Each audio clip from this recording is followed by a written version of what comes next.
Okay students, तो आज हम बात करेंगे पावर इन एसी सर्किट और उसमें हम बात करेंगे पावर फैक्टर की। ठीक है, तो सबसे पहले हम डीसी पावर की बात कर लेते हैं। तो DC power P = V × I होता है। ठीक है, अब अगर हम एसी पावर की बात करें तब इंस्टेंटेनियस पावर जो होता है एसी सर्किट में उसकी वैल्यू हम लिख लेते हैं। तो P = V0 sin omega t into I0 sin omega t। सो P = V0 I0 sin square omega t। इसकी अगर हम बात कर लें तो ये हो जाएगा। ठीक, लेकिन अगर यहाँ पर हम ये बात करें कि अगर करंट जो है वो वोल्टेज से 5 डिग्री लैग कर रहा है या लीड कर रहा है, जैसे यहाँ पर हमने ये बात करा, तो यहाँ पर तो ये हो गया कि भाई जो है इसमें करंट और वोल्टेज दोनों सेम फेज में है। लेकिन अगर पावर जो है, अगर मैं ये मान के चलूँ भाई इंडक्टिव सर्किट हो गया या फिर कैपेसिटिव सर्किट हो गया, तो उसमें क्या होगा, या तो वो लीड करेगा और या लैग करेगा। ठीक है, लेकिन रजिस्टिव सर्किट में तो नहीं करेगा। ठीक, तो अगर वो लीड और लैग कर रहा है तो उस केस में हम क्या करेंगे, फिर हम लिखेंगे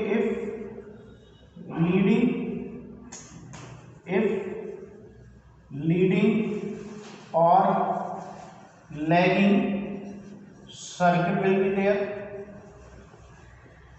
तो उस केस में हम क्या करेंगे, उस केस में जो P आएगा, P = V0, if this is sin omega t then I0 will be sin omega t plus minus phi, right? So V0 and I0 is there, sin omega t into sin omega t plus minus phi। ठीक है, अब इसमें ये जो factor हमने यहाँ पर निकाला P, ठीक है, यहाँ पर तो ये आ गया एवरेज पावर। ठीक है, लेकिन अगर रजिस्टिव सर्किट के लिए वो एवरेज पावर है, लेकिन इंडक्टिव सर्किट और या कैपेसिटिव सर्किट के लिए हम ये लिखते हैं। ठीक है, लेकिन अब ये इसको हम लिख सकते हैं, लेकिन इसको थोड़ा सा मैं और अच्छा करना चाहता हूँ और थोड़ा दिखने में ये अच्छा लगे, तो हम क्या करेंगे, इसमें एक फार्मूला लगा देंगे। और वो फार्मूला क्या है, sin A + B का फार्मूला लगा देंगे। ठीक है, तो इसको और एलोबरेट करते हैं। P = V0 I0, ठीक है, sin ओमेगा t, और इसको फार्मूला लिखते हैं तो ये क्या जाएगा, sin omega t into cos phi plus minus cos omega t into sine phi. ये हमने फार्मूला इसको लिख दिया। ठीक है, अब जब फार्मूला इसमें हमने लगा दिया तो अब इसको अलग अलग हम मल्टीप्लाई कर देंगे। तो यहाँ पर देखिए P = V0 I0 sine square omega t cos phi and plus minus V0 I0 sine omega t cos omega t into sine phi. ये हमने इसको इस तरह से बना लिया। ठीक है, तो अब यहाँ पर देखिए दो चीज़ें हैं। अगर हम इसको मैं P1 मान लूँ और इसको मैं P2 मान लूँ, तो ये P = P1 + P2, यही हो जाएगा। तो P1 + P2 हो जाएगा ये। तो अब उस केस में हम इसको देखेंगे, इसको दो पार्ट में हमने डिवाइड किया है, P1 और P2। तो फर्स्ट पार्ट की अगर मैं बात करूं तो इसमें आप देखें कि V0 I0 sine square omega t। ठीक है, तो फर्स्ट पार्ट की अगर हम बात करें तो जो इसमें यहाँ पर देखें V0 साइन ओमेगा t और I0 sine omega t cos phi. ठीक है, यही आ रहा है, यानी यहाँ पर कहीं ना कहीं जो वोल्टेज है और जो करंट है वो लगभग सेम फेज में है।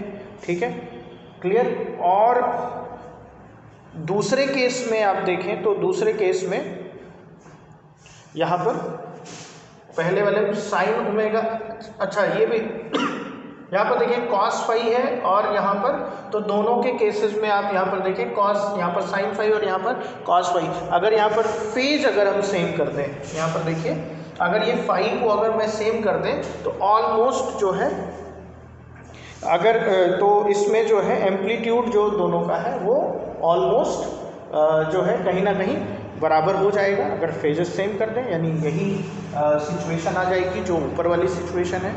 ठीक है, तो अब इसमें जो हमने दो पार्ट में क्यों डिवाइड किया है हम इस पे बात करते हैं। ठीक, तो दो पार्ट में हमने क्यों डिवाइड किया, हमको इसमें सबसे पहले फर्स्ट पार्ट का एवरेज देखना है। तो जो एवरेज ऑफ फर्स्ट पार्ट है वो कितना होगा और एवरेज ऑफ सेकेंड पार्ट वो कितना होगा। ठीक है, तो सबसे पहले एवरेज ऑफ फर्स्ट पार्ट निकालते हैं। तो एवरेज ऑफ फर्स्ट पार्ट यानी P1 इज इक्वल टू यहाँ पर V naught I naught sine square omega t into cos phi. ठीक है, तो इसमें जो साइन स्क्वायर ओमेगा टी है उसका जो एवरेज आएगा वो हाफ आएगा। ठीक है, तो यानी कि P1 इज इक्वल टू, या इस तरह से हम लिखते हैं कि average of sine square omega t is equal to half, then P1 is equal to V naught root 2 into I naught root 2 cos phi. यानी इसमें इसको हम इस तरह से भी लिख, यानी 1/2 को हम क्या लिख सकते हैं, हमने क्या किया है, हमने साइन स्क्वायर ओमेगा टी का एवरेज निकाला 1/2। ठीक है, अब हमने क्या किया, यहाँ पर 1/2 को डिवाइड कर दिया रूट 2 और रूट 2 में, तो ये हमारा वी आर एम एस हो गया। यानी P1 is equal to V R M S into I R M S cos phi, where cos phi is power factor. जो कॉस फाई है वो पावर फैक्टर है। सेकंड पार्ट की अगर मैं बात करूं तो सेकंड पार्ट में जो एवरेज आएगा P2 विल बी 0। एवरेज कैसे 0 होगा, क्योंकि साइन ओमेगा टी और कॉस ओमेगा टी दोनों जो है एक दूसरे से क्या है π/2 पर क्या करते हैं, फेज डिफरेंस लाते हैं जो है π/2 का। ठीक है, और π/2 अगर cos फाई और दोनों के बीच में, अगर दोनों के बीच में 90 डिग्री का अगर फेज डिफरेंस है तो एक 0 होगा तो दूसरा 1 होगा, दूसरा 1 होगा तो एक 0 होगा। तो ऐसे हम मान लेते हैं कि भाई एक 0 हो गया तो टोटल 0 हो गया, यानी P2 जो है एवरेज ऑफ P2 जो है वो 0 हो जाएगा। निकालने की कोई ज़रूरत नहीं है, ऐसे आप देख सकते हैं। ठीक है, तो ये 0 हो गया। तो अब जब 0 हो गया तो केवल हमारे पास क्या बचा, P1 और P2 यानी टोटल, ये टोटल मिला करके हमारे पास क्या बचा, ये टोटल मिला करके बचा P is equal to only P1 average and that is V R M S into I R M S cos phi. ठीक है, यही हमारे पास बचा। अच्छा, ये मतलब 0 जो हुआ P2 0 कैसे हुआ, आप करेंगे तो भी आप फाइंड आउट कर लेंगे, लेकिन कुछ बच्चे जैसे जिनको मैथमेटिक्स नहीं आती है वो ऐसे ध्यान रख सकते हैं। 10th में आपने पढ़ा हुआ है कि cos phi, cos theta and sine theta दोनों 90 डिग्री पे क्या करते हैं, फेज शिफ्ट होता है दोनों का। यानी अगर साइन 0 की वैल्यू 1 है तो कॉस 0 की वैल्यू, साइन 0 की वैल्यू 0 है तो कॉस 0 की वैल्यू 1 होती है। तो अगर दोनों को अगर हम यहाँ पर पुट करें, यहाँ पर 90 डिग्री, यहाँ पर 90 डिग्री, तो 0 हो जाएगा टोटल। ठीक है, तो 0 हो गया तो फिर इस तरह से हम मान लेते हैं। ठीक है ना, तो जब 0 हो गया तो अच्छा, तो अब 0 हुआ यानी P एवरेज क्या निकला, VRMS IRMS cos फाई। और इसी एवरेज पावर को हम ट्रू पावर कहते हैं। क्या कहते हैं इसको हम कहते हैं ट्रू पावर। ठीक है, इसी को हम ट्रू पावर कहते हैं। ठीक, अच्छा, अब इसमें देखिए ट्रू पावर है। दूसरी चीज, इसमें एक क्वांटिटी है जिसको हम VRMS और IRMS कह रहे हैं, इसको हम एपरेंट पावर कहते हैं या वर्चुअल पावर कहते हैं। ठीक है, ठीक, तो अब इसमें एक चीज आती है कॉस फाई। ठीक, तो इस कॉस फाई को हम अभी हमने कहा कि पावर फैक्टर कहते हैं, और ये cos phi is equal to क्या है, P average over VRMS into IRMS। ठीक है, ये पावर फैक्टर होता है। यानी जो हमारा पावर फैक्टर है उसको हम इस तरह से लिख सकते हैं, average power divided by apparent power cos phi.